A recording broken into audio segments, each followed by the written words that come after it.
Back in the 1990s, when I used to work in video games magazines, I had to pull a couple of team all-nighters. In the office, we had the lights on, we talked at normal volume, we played music. It was nothing like this. The Pre-Mor office scene is more like a different side to me.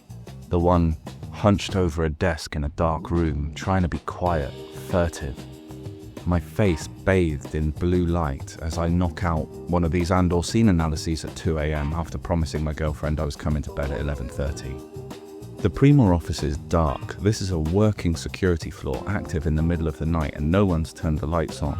The workers speak in hushed voices like they're afraid of waking someone, but there's no one to wake. The silence isn't about courtesy, it's about mood.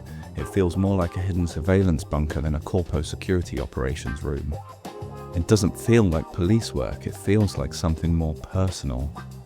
A Pre-Mor drone reads a file. Cassian Andor says he's from Fest. Someone else mutters that it was just a tip call, probably someone messing with them. They're not alarmed, the database doesn't confirm anything. Canary doesn't appear, the trail is thin. But then they find an image, and that's where Syril Karn enters, puffed up and turgid. We have a suspect? He steps towards the slowly rotating hologram of Cassian's head and stares like it's a religious vision. He leans in, studies him. It made me think of something. I think this Cassian and Syril plot is echoing a great piece of literature. One of my favourite old school games was a Dreamcast RPG called Skies of Arcadia. There was this character called Drachma, right? He was this cranky old ship captain who was obsessed with locating and hunting this giant creature called an arc whale. And here we have it thematically referenced in Andor.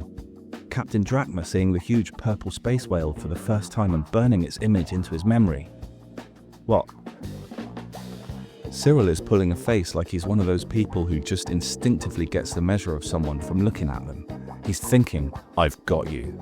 But at present, I'm not sure if this is an actual skill he has or part of his fantasy. Would he have had that feeling regardless of what face came up? And then the brothel madam is brought in to provide confirmation, something I completely missed the first time I watched this. And also, whoa, wait a minute. My assumption was that a couple of Pre-Mor inspectors went to the club, asked her a couple of questions, and then left. There has not been time to go and get her from the club now. This tip only just came in. We know she was questioned sometime earlier. Are they holding her for being a witness? How long would Syril have kept her if a tip hadn't come in a few hours later? My guess is that while this is as gross as we expect corpo security process to be, it's probably not standard practice. It's bad for business if nothing else. But now she's part of Syril's personal crusade, and he's using the air quotes seriousness of the situation to impose more draconian rules than usual. 2 Pre-Mor officers are dead, don't you know? And though we don't see it, the implication is she gives him what he needs, confirmation, which to him is permission. This scene isn't how justice works, it's how obsession works.